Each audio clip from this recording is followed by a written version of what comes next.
Jamaah sekalian yang dimuliakan Allah, malam ini kajian tafsir Al-Quran bisa dilihat surat Al-Ma'idah ayat 67. Ya ayyuhar rasulu, huwe eling-eling utusan.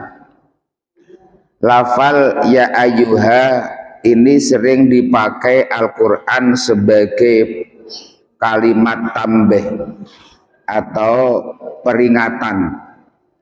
Ya ayyuhar rasul, eling-eling utusan, yakni yang diperingatkan Rasulullah. Baligh becik nyampe no siro Muhammad, nyampe no opo ma ing ayat, ma ing risalah. Ungzila kang wis den turunake opo ma ilaika marang siro min rabbika, yang risalah mau tekone min rabbika sangka pangeran siro, yakni saka Allah. Wa illam taf'al namanya insyarat, wa illam taf'al lan lamun orang lakoni sapa sira, ailam tubalik tegese ora nyampe no sapa sira ing risalah, fama balagta mongko tegese ora tau nyampe no sapa sira risalah tahu ing risalahe Allah. Wallahu hali utawi Allah ya'simuka bakal jaga sapa Allah ka ing sira minan nasi sangka menungso, ai min su'in nasi tegese saking kejahatane menungso. Innallaha satemene Allah la yahdi ora bakal paring hidayah sapa Allah al-qaumal kafirina ing pira-pira kelompok wong kafir. Jamaah sekalian yang dimuliakan Allah, artinya wahai utusan, sampaikanlah apa yang sudah aku turunkan kepadamu, yang sudah diturunkan kepadamu dari Tuhanmu. Artinya sampaikanlah semua isi Al-Quran. Wa illam taf'al, jika kamu tidak melakukan, artinya tidak menyampaikan risalah, fama balagda risalah, maka kamu tidak dianggap menyampaikan risalah. Allah yang akan menjagamu dari semua manusia, dan sesungguhnya Allah tidak akan memberikan hidayah kepada kelompok-kelompok orang kafir. Jamaah sekalian yang dimuliakan Allah, Allah subhanahu wa ta'ala memberikan khitab kepada Rasulnya, yakni Nabi Muhammad, dengan memanggil sebagai Rasul. Sekaligus perintah Allah ini, sekaligus teguran Allah ini, teguran yang sekaligus perintah untuk menyampaikan semua apa yang telah dirisalahkan oleh Allah kepadanya. Dan Rasulullah Sallallahu Alaihi Wasallam ketika mendapatkan teguran dari Allah, mendapatkan khitab dari Allah ini, Rasul telah menyampaikan semuanya. Kalau ada satu saja ayat yang tidak disampaikan, maka artinya Rasul dianggap tidak menyampaikan semuanya. Satu aja yang tidak disampaikan, maka Rasul dianggap tidak menyampaikan semuanya. Oleh karena itulah Rasulullah mendapatkan, semua Rasul mendapatkan gelar sebagai Siddiq, amanah, tabligh. Tabligh ini adalah menyampaikan semua yang datang dari Allah, disampaikan semuanya, tidak menambahi dan tidak mengurangi. Sehingga risalah yang datang dari Allah ini disampaikan Rasulullah kepada semua umat manusia semuanya, tidak ada yang tersisa satu huruf pun. Kalau sampai Rasulullah tidak menyampaikan satu huruf saja, maka Rasul dianggap tidak menyampaikan semuanya. Berarti ini suatu kegagalan Rasul, dianggap suatu kegagalan, dan ini akan menjadi prestasi yang sangat buruk sebagai, apalagi Rasul sebagai estafet terakhir kerasulan. Karena setelah Rasul sudah tidak ada Rasul lagi, setelah Muhammad tidak ada Nabi lagi.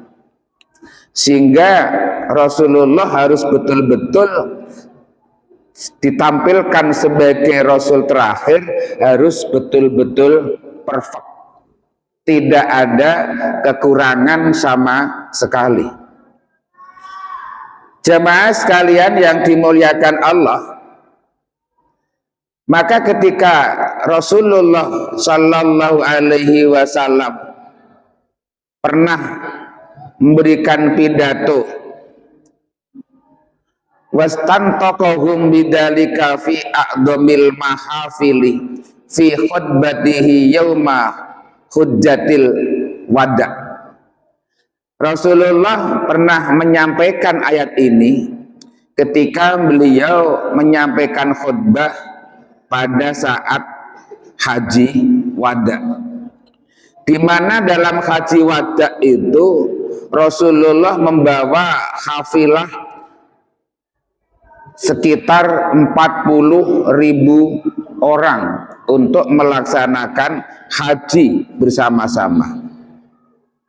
Kalau ketika Fathu Mekah tahun 8 Hijriah itu Rasul membawa 10.000 pasukan, membawa 10.000 kafilah. Dan ketika haji wada itu Rasul membawa 40.000 orang, sebagaimana yang diterangkan dalam hadis Muslim dari sahabat Jabir bin Abdullah, anna Rasulullah sallallahu alaihi wasallam qala iku dawuh sapa Rasulullah fi khutbati ing dalam khutbah Rasulullah yauma idzin ing dalam nalikane iku, ayyuhan nas innakum mas'uluna anni fama antum qailuna.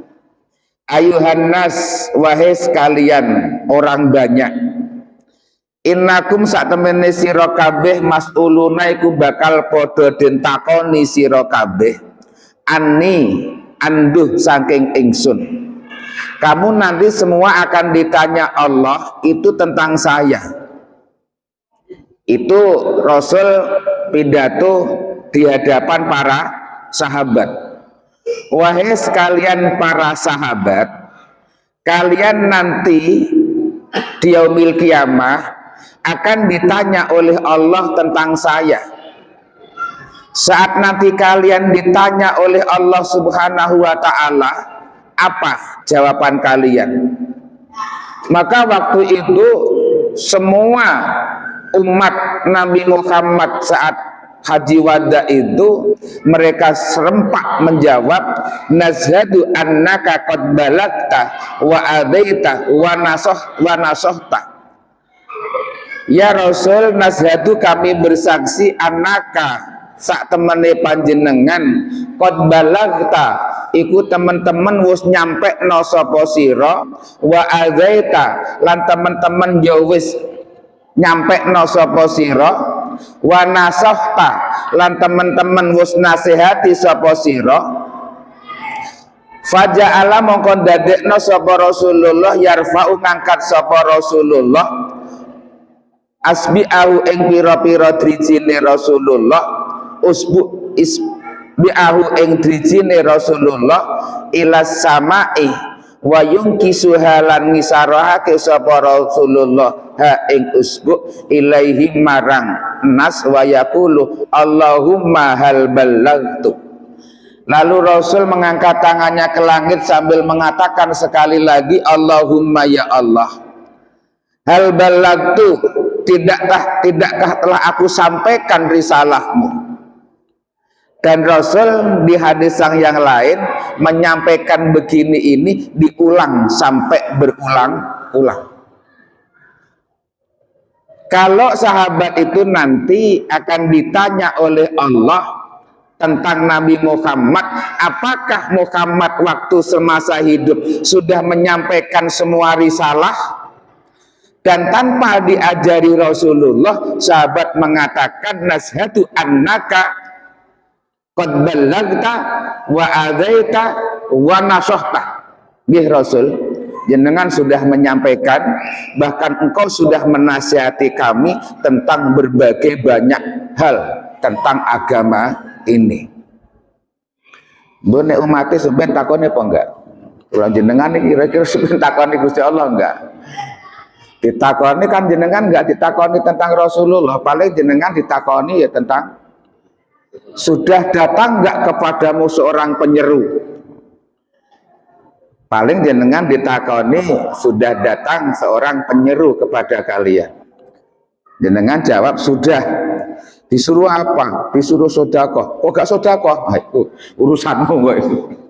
Disuruh memaafkan kesalahan orang, kok gak mbok sepuro salah tanggamu.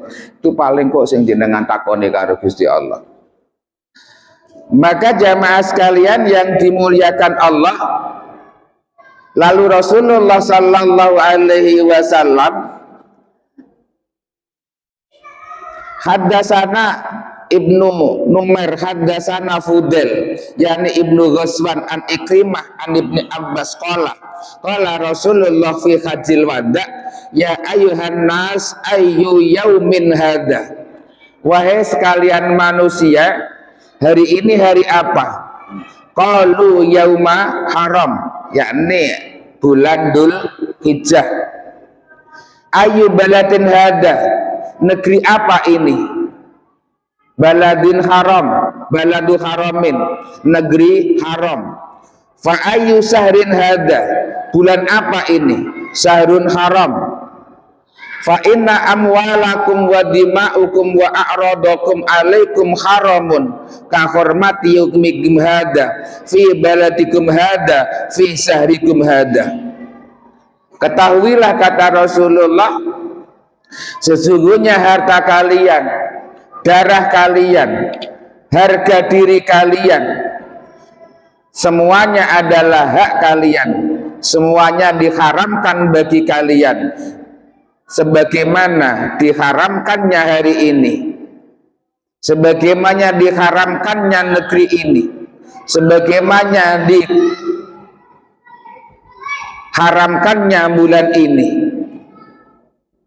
Sambil Rasulullah mengulangnya kembali dan mengangkat tangannya tinggi-tinggi ke langit, Allahumma hal ballagtu, ya Allah, sungguh aku telah menyampaikan risalahmu. Jamaah sekalian yang dimuliakan Allah, dan Rasulullah sallallahu alaihi wasallam ketika mendapatkan perintah dari Allah subhanahu wa ta'ala,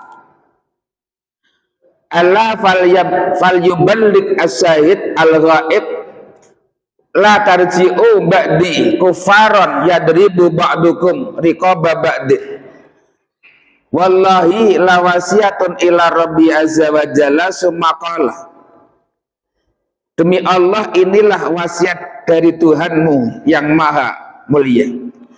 Rasulullah mengatakan lagi ala falyuballigh as-syahid, maka Rasul menyampaikan sebaiknya agar yang hadir hari ini menyampaikan kepada yang tidak hadir. Dari 40.000 orang itu Rasul katakan agar menyampaikan yang hadir malam ini kepada yang tidak hadir. Maka jemaah sekalian yang dimuliakan Allah, termasuk jenengan, itu setiap datang ke kajian ilmu, baik itu kajian Senin malam seperti ini, atau Minggu pagi, atau kajian di mana saja, di mana jenengan termasuk punya kewajiban menyampaikan kepada orang yang tidak hadir.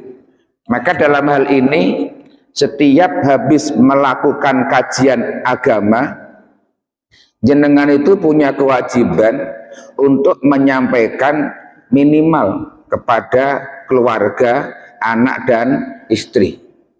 Yo koyok kiai ngono jenengan. Anak bojone kelompokno saudara-saudara sekalian. Ketahuilah, diwajibkan bagi kalian A, B, C, D, diharamkan bagi kalian A, B, C, D. Wajib menyampaikan yang tidak hadir kepada yang tidak hadir dalam suatu kajian ilmu. Karena perintah Allah, balighu anni walau ayah. Sampaikanlah kalian semua dari saya walau satu ayat. Ala fal yuballigh as-sayyid al-ghalib la tarji'u ba'di kufaran, dan jangan sampai kalian kembali kafir. Yadribu ba'dukum riqaba ba'din, bagaimana ngerinya dulu ketika kalian masih kafir, satu sama lain saling bunuh. Zaman pertama kali Islam kan banyak orang kafir yang memerangi orang Islam. Jangan dibalik ya, jangan orang Islam memerangi orang kafir. Yang terjadi itu orang kafir memerangi orang Islam. Karena Islam nggak pernah punya inisiatif perang. Rasulullah itu setiap memberangkatkan pasukan perang, itu pesan Rasulullah, sampaikan dulu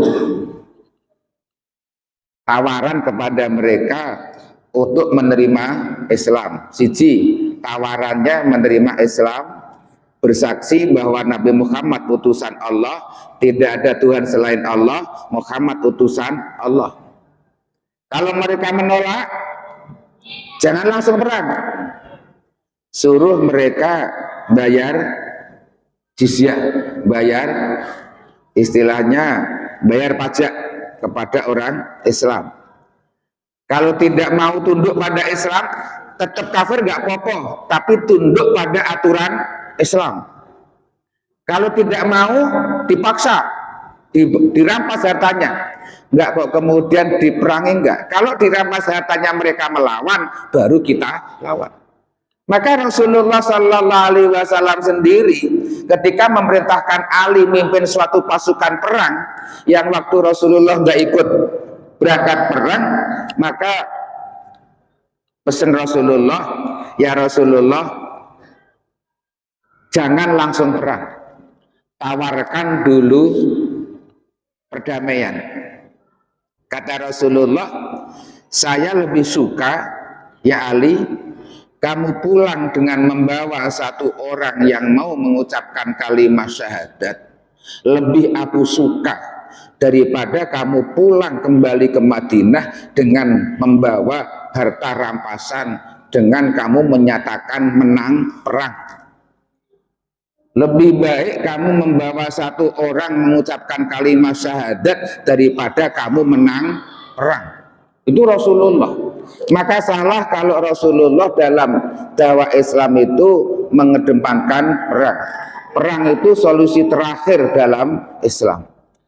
Jamaah sekalian yang dimuliakan Allah, dan Rasul kembali mengulang Allahumma qad ballagtu. Jamaah sekalian yang dimuliakan Allah, dan Rasul ketika mendapatkan perintah ini, wa illam taf'al fama balagta risalah, jika kamu tidak menyampaikan satu ayat saja yang tersisa, maka kamu dianggap sama sekali tidak menyampaikan. yakni wa illam tu'addi ilan nasi ma arsalnaka bihi fama balagta risalah. Jika kamu tidak menyampaikan, ilam tu'addi ilan nasi, lamun ora nyampekno sira Muhammad ilan nasi marang semua orang, ma ing barang arsalnaka bihi, ma ing ayat arsalnaka kang wis ngutus sapa ingsun ka ing sira bi kelawan ikilah ayat, fama balagta risalatah. Maka jamaah sekalian yang dimuliakan Allah, sehingga ketika ayat ini turun, tuh Rasul jawab, ya Rob, kaifa asna'u wa ana wahdi yajtami'una alayya. Ya Rob, kaifa asna'u, bagaimana aku melakukan hal ini, wa ana hale utawi ingsun wahidi iku ijen. Yajtami'una padha ngrubung sapa kaum alayya ing atase ingsun. Saya ini sendirian ya Rob, sedangkan orang kafir banyak segitu banyak semuanya. Apa ngerubung itu apa bahasa Indonesia ini? Apa ngerubung? Bergerombol, menghubungi aku, mengelilingi saya, semuanya memusuhi saya. Maka disitulah Allah kemudian menjawab, wallahu ya'simuka minan nas. Allah, tenang saja Muhammad, wallahu ya'simuka minan nas, Allah yang akan menjagamu dari kejahatan orang banyak. Dan jamaah sekalian yang dimuliakan Allah, sebelum ayat ini turun, memang Rasulullah itu selalu dijaga oleh beberapa bodyguard. Jadi Rasulullah itu ya orang apa nangarane? Orang yang dijaga bodyguard namanya orang apa? Orang selebritis. Jadi Rasul itu sejak dulu ya selebritis. Kemana-mana itu dijaga oleh pengawal. Dan banyak yang ngawal Rasulullah setiap hari. Karena sahabat itu memperlakukan Rasulullah itu sebagai orang yang sangat penting. Sangat penting dalam arti menjaga Islam, mengajarkan tentang ajaran Islam. Rasul itu dianggap sosok yang sangat penting. Jangan sampai Rasul itu disakiti orang, jangan sampai Rasul itu apalagi diculik, itu jangan sampai. Sehingga beberapa kali Rasulullah itu diceritakan oleh para sahabat bagaimana para sahabat itu banyak yang selalu ada di sekeliling Rasulullah. Tapi pernah Rasulullah itu bikin gentar para sahabat, bikin bingung para sahabat ketika suatu hari Rasulullah itu setelah subuh terdengar suara gedebuk, itu Rasul hilang Rasul itu. Dicari sampai siang baru Rasul kembali. Ternyata Rasul cerita kalau Rasul baru saja diculik oleh sekelompok jin. Rasul pernah diculik jin, Pak. Rasul itu pernah makanya ayat jin itu kan, jin minta diajari Rasulullah itu kan diculik dulu Rasul diculik, lalu Rasul dimintai untuk mengajarkan beberapa ayat, diajari beberapa perintah-perintah agama. Dan sahabat itu bingungnya bukan main ketika Rasul diculik oleh sekelompok jin dan mereka minta diajari oleh Rasulullah tentang Al-Quran. Dan jamaah sekalian yang dimuliakan Allah, dan Rasulullah itu sebenarnya sebelum turun ayat wallahu ya'simuka minan nas, sebenarnya Rasul pun sudah sering dilindungi oleh Allah Subhanahu wa taala, seperti ketika orang Taif naik ke bukit lalu akan menjatuhkan batu besar, dan batu itu ketika akan dijatuhkan nggak bisa jatuh karena diganjal oleh malaikat Jibril. Itu sampai sekarang kan masih ada di ujung buku Taif itu ada batu yang seolah-olah akan jatuh tapi nggak jatuh. Itu sejarahnya adalah ketika akan dijatuhkan oleh orang Taif diganjil oleh malaikat Jibril. Dan Nabi Muhammad juga pernah ketika masih awal-awal berjuang di Mekah itu akan dijatuhi batu dari atas Ka'bah oleh Abu Lahab. Itu ternyata ketika akan menjatuhkan, Abu Lahab nggak berani menjatuhkan karena apa? Ketika akan menjatuhkan ternyata di samping Rasulullah ada singa yang siap menerkam Abu Lahab sehingga nggak jadi menjatuhkan batu. Sebenarnya perlindungan Allah kepada Nabi Muhammad ya sudah, cuman belum diproklamirkan. Sebenarnya perlindungannya sudah. Lalu ketika Rasulullah diundang oleh Abu Lahab, di mana Abu Lahab bikin jebakan digali, lalu ditumpuki dengan pelepah korma, ditumpuk dengan pasir lagi.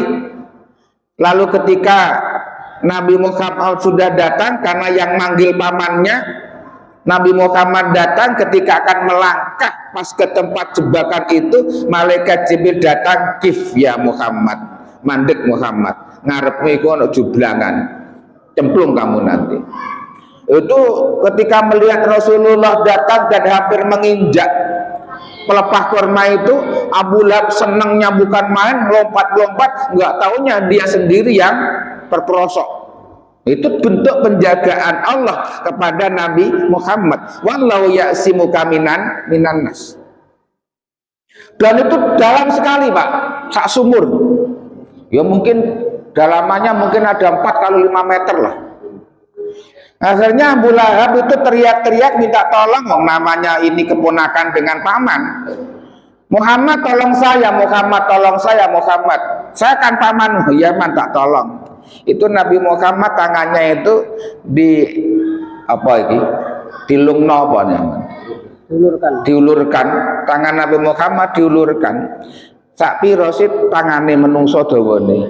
Kan ya enggak panjang. Tapi tangan Nabi Muhammad ketika diulurkan mampu meraih tangan Abu Lahab. Berarti tangannya Nabi Muhammad bisa molor. Diangkat Abu Lahab ke atas. Begitu nyampe ke atas bukan mengakui bahwa ini pertolongan Allah, enggak. Hebat mat sihirmu itu, kurang ajar Abu Lahab. Itu ngomong hebat mat sihirmu itu hebat. Kamu ternyata punya ilmu sihir yang luar biasa. Kurang ajar Abu Lahab. Ini adalah pertolongan Allah. Jadi Nabi Muhammad tangannya pernah memanjang ketika untuk menyelamatkan Abu Lahab. Jemaah sekalian yang dimuliakan Allah, sehingga Nabi Muhammad Sallallahu Alaihi Wasallam sebenarnya sebelum ayat ini turun pun sudah berkali-kali mendapatkan pertolongan dari Allah. Sehingga logika saja ketika perang Badar itu 1 lawan berapa? 300 lawan 1000. Berarti 1 lawan berapa itu? 1 lawan? Pokoknya kan gak imbang kalau secara logika. Tapi kan ternyata ini menang yang 300. Ketika perang Ahzab, itu orang kafir, perang apa itu namanya, perang campuran antara orang kafir, orang Quraisy dengan orang ahli kitab. Itu perang koalisi. Itu kan Rasulullah nggak sempat perang. Hanya mereka itu ya, atau disebut dengan perang Khandaq itu. Perang Khandaq itu kan kalau jumlah pasukan juga kalah Rasulullah. Tapi kan ketika mereka bikin perkemahan itu, Allah turunkan musim yang sangat dingin luar biasa. Sehingga Abu Sufyan dan kawan-kawan itu ngajak pulang pasukannya, pulang. Dinginnya bukan main, gak kuat saya. Akhirnya Abu Sufyan pulang, semua anak buahnya pulang. Di perang Ahzab itu perang di mana orang-orang kafir itu pulang dengan sendirinya karena dilanda dingin yang luar biasa. Karena Madinah itu kalau sudah musim dingin, dinginnya menusuk tulang, Pak. Kalau pas musim dingin, maka jenengan kalau haji atau umroh, muga-muga wae aja pas musim dingin. Kalau dingin, dinginnya luar biasa. Jemaah sekalian yang dimuliakan Allah, sehingga pada waktu itu ketika ayat ini turun, kemudian Rasulullah Sallallahu Alaihi Wasallam menyuruh pergi semua pengawal-pengawalnya, infiru infiru, pergilah kalian semua karena hari ini Allah yang menjaga saya. Dah kalian jangan khawatirkan saya ketika Allah turunkan wallahu ya'simuka minan nas, hari ini aku yang menjaga Allah Ta'ala. Sehingga waktu itu masih ada juga seorang laki-laki soleh dengan pedang terhunus membawa fabaina ma'ana ala dalika. Ini yang bercerita ini dari sahabat Abdullah bin Amir bin Rabi'ah, anak Aisyah radhiyallahu taala anha kanat tahaddasa anna Rasulullah saharodata lailatin, Rasulullah itu saharot capek pada suatu malam, wa ya ila jambihi, Rasulullah akan berparing. Fakultu masa'nuka ya Rasulullah, saya tanya ya Rasulullah gimana Rasul kabarnya. Qala laita rajulan sholihan min ashabi yahrusoni lailah, katampaknya ada orang yang akan menjaga saya malam ini. Bagaimana ala dalika idza sami'tu sautas silah, ketika itu kata Aisyah, saya mendengar ada suara pedang terhunus, reng. Maka Rasulullah mengatakan, man hadah? Ana Sa'ad bin Malik ya Rasulullah. Ma ja'abika, kamu datang mau apa? Jitu kali ahrasaka ya Rasulullah, aku datang ingin menjagamu wahai Rasulullah. Qalat fasami'tu ghaditu Rasulillah sallallahu alaihi wasallam, maka kata Aisyah, saya ketemu gumamnya Rasulullah sallallahu alaihi wasallam saat pulang. Hari ini yang menjaga saya Allah. Maka pada waktu itu diantara yang suka menjaga Rasulullah adalah Abbas, paman Rasulullah, suruh pulang. Kemudian juga yang baru datang itu sahabat Rasulullah juga disuruh pulang, saat disuruh pulang. Semua sahabat-sahabat yang biasa menjaga Rasulullah itu semuanya disuruh pulang. Jamaah sekalian yang dimuliakan Allah, dan sebagian mufassir mengatakan ayat ini adalah ayat terakhir yang diturunkan oleh Allah Subhanahu wa ta'ala. Selama ini sepengetahuan kita yang terakhir itu ayat apa? Al-yauma akmaltu lakum dinakum wa atamtu alikum nikmati wa raditu lakumul islama dina. Tapi mufassir mengatakan yang terakhir adalah ya ayyuhar rasul balligh ma unzila ilaika mir rabbika wa illam taf'al fama balagna risalatah wallahu ya'simuka minan nasi innallaha la yahdil qaumal kafirin. Ini ayat final. Jamaah sekalian yang dimuliakan Allah, sehingga mungkin timbul beberapa penafsiran, berbagai sudut pandang. Kalau dari sudut tinjauan, dari tinjauan semua risalah nubuwah itu disampaikan atau tidak, maka ayat ini merupakan teguran terakhir dari Allah bahwa Nabi Muhammad jangan sampai satu huruf pun tidak disampaikan. Sedangkan tentang ayat al-yauma akmaltu lakum dinakum, itu ayat yang terakhir turun tentang masalah risalah hukum Islam. Maka yang namanya al-yauma akmaltu lakum dinakum, hari ini telah kusempurnakan agama kamu Muhammad, itu bentuk kesempurnaan agama adalah Quran diturunkan oleh Allah sudah mampu mengkonklusi, menyimpulkan 5 hukum haram, halal, makruh, sunnah, mubah, ditambah dengan subhat.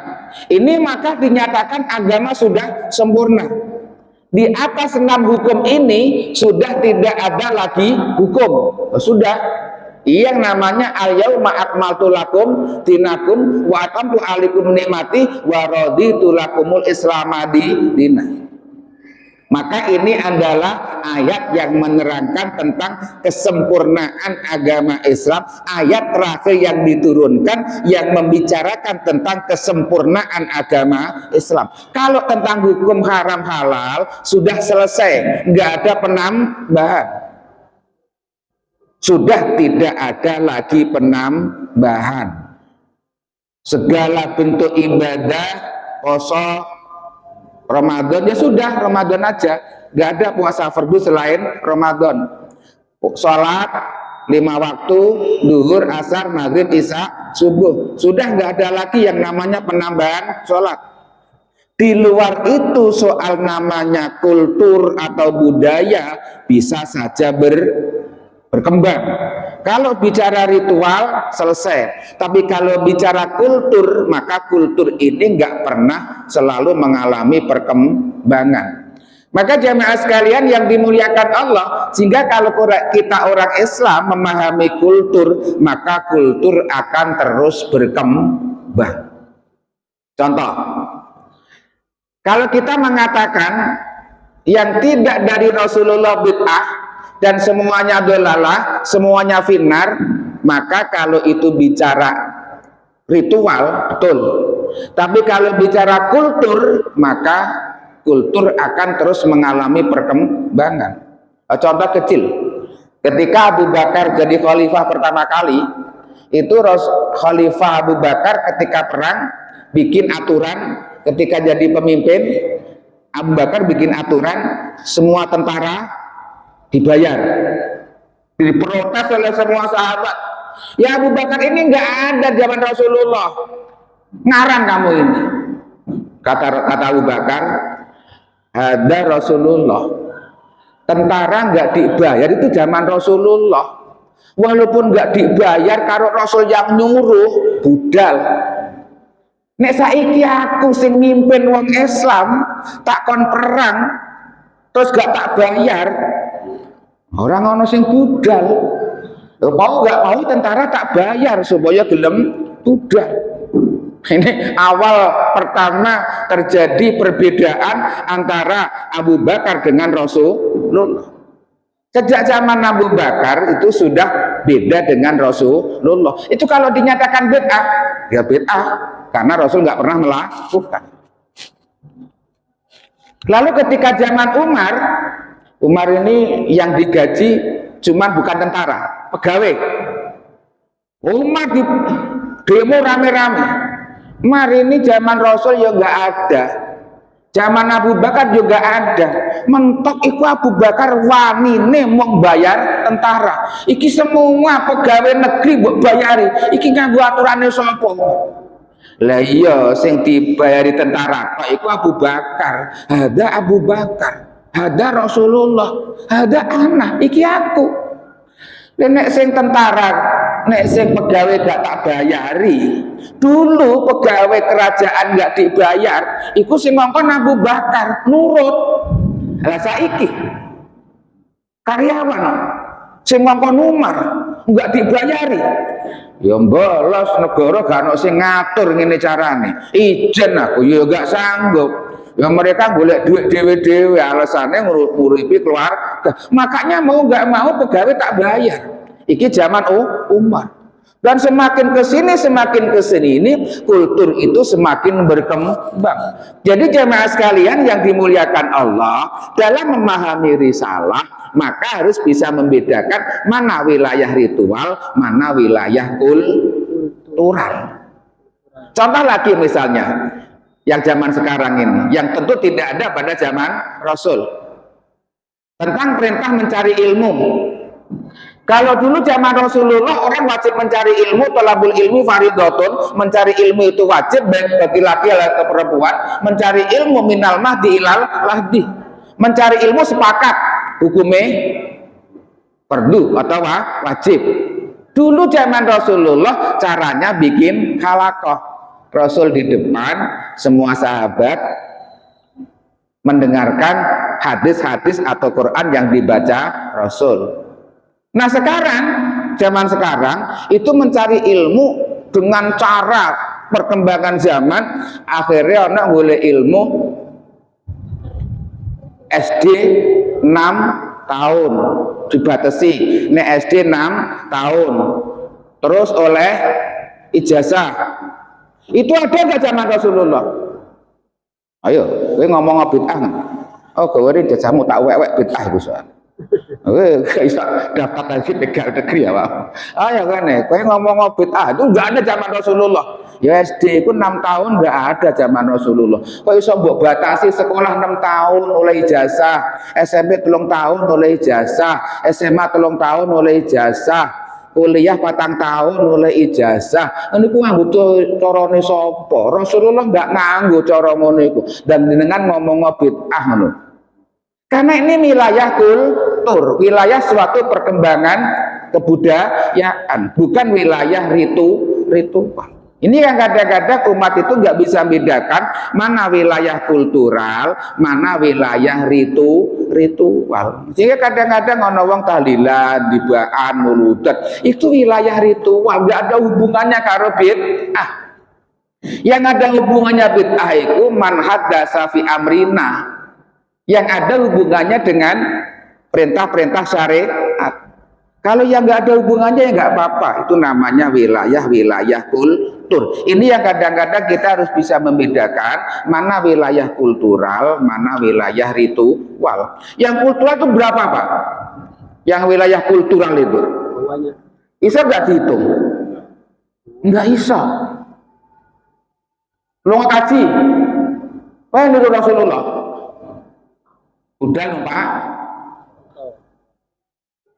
Kira-kira nek kene numpak unta untuk Mekah kira-kira kapan? Kira-kira ora jarane tok sing mati, sak wong-wonge mati bareng. Ya kadang-kadang ya dulu numpak unta. Zamane para sunan numpak. Ya para sunan iku kali jaga iku kaji numpak apa iku? Pak kapal. Saridin numpak apa? Numpak sepet. Saridin nyusul gurune numpak sepet. Sepet kok diporo tumpaki mara Mekah. Lho kok tok kene Din? Nggih, numpak apa? Numpak sepet. Iku niru sapa? Sehingga dulu numpak kapal, kemudian berubah-berubah numpak pesawat.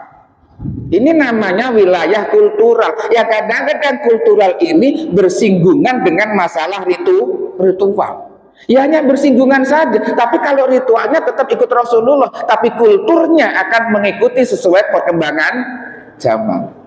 Paham nggih? Habis tak? Habis. Nang sak menit. Iki akeh jarine. Ngaji tafsir kadang-kadang dawa ora krasa. Jamaah sekalian yang dimuliakan Allah, dan yang terpenting adalah apa yang diperintahkan oleh Allah untuk menyampaikan risalah, terutama tentang akidah. La ilaha illallah Muhammadur Rasulullah. Yang kedua tentang syariah. Itu Rasul kalau menyampaikan syariah itu kalau sudah haram halal, itu Rasulullah diterangkan sampai keluar urat lehernya, saking tenanannya. Kalau sudah bicara haram, halal, surga, neraka, itu Rasulullah seperti marah sampai kharaja audajuhu, sampai memerah wajahnya, sampai keluar urat lehernya, saking seriusnya kalau soal menyampaikan risalah nubuwah. Makanya Umar itu kalau ada orang sing sok hakikat meninggalkan syariat, kata Sayyidina Umar, syariat itu adalah hukum dohir, hakikat itu hukum batin. Kata Sayyidina Umar, kamu sholat, kata ada kasus seorang tabi'in, Mar, sembahyang gak sembahyang kan sing ngubahno Allah. Kasus yang sekarang ini terjadi, itu zaman Umar sudah terjadi.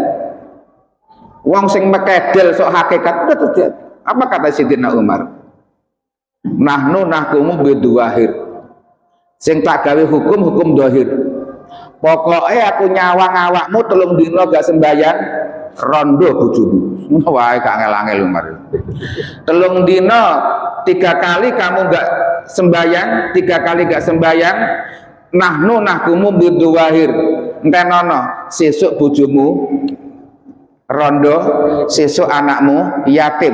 Nek pengen anakmu yatim, pengen anak bojomu rondo, gak apa-apa, terus gak sembayang. Sing tak gawe gandolan hukum dohir. Soal batin ngutuk ning Allah iku urusanmu karo Allah. Ning sing tak cekel hukum dohir. Saya kan boten lagi belajar hakikat sedilu une wis ontran-ontran gak sembahyang sing ngobahno Allah. Orang itu kalau berani nabrak no hukum syariat ning hakikat, swarga neraka apa jare Gusti Allah iku hukum hakikat. Hukum syariat udkhul jannata bima kuntum ta'malun, masuklah surga dengan apa yang kamu lakukan. Sembahyang, salat, puasa yang mengantarmu ke surga. Ini hukum syariat. Kalau kita mengatakan surga neraka apa jare Gusti Allah terus gak sembahyang, mbok nek nabrakno aja syariat ning hakikat, tabrakno adat ning hakikat pisan. Nyonggo wae Gusti Allah. Ndang nyeblok kok toko Sarinah lantai atas. Kira-kira nyawa mati gak mati apa jadi Gusti Allah apa mati kira-kira. Orang yang berani nabrakno hukum syariat ning hakikat, mbok pisan-pisan mesisan nek wani nabrakno ning ngene adat ning hakikat gak apa-apa, tabrakno syariat ning hakikat. Wong kenyos rokok ijek mencolot kok wani macem-macem gak sembahyang, swarga neraka apa jare Gusti Allah. Ini yang penting disampaikan dalam risalah nubuwah. Wal ulama warasatul anbiya, lan para ulama iku warise nabi. Maka dalam hal menegakkan syariat tarekat hakikat ini ulama juga menegaskan hal ini. Jangan sampai umat itu hanya gandoli hakikat tok, syariatnya adatnya hilang. Ini bahaya. Sebenarnya panjang Pak ini Pak, karena waktu sudah habis. Ya mungkin kalau ada waktu kita lanjut kembali tentang apa ini hubungan hukum syariat, hukum hakikat, hukum adat. Ini sebenarnya perlu dibahas lebih dalam. Cuman waktunya habis, mungkin barokah manfaat. Allahumma fahimna kulla kitabin lamastu biyadi wa anfa'na bihi fid dharain. Allahumma astur uyubana baqdi hawaijana wajbur dinana wa sallallahu alaihi sidina Muhammadin walhamdulillahi rabbil alamin. Akhirul kalam. Assalamualaikum warahmatullahi wabarakatuh. Waalaikumsalam warahmatullahi wabarakatuh.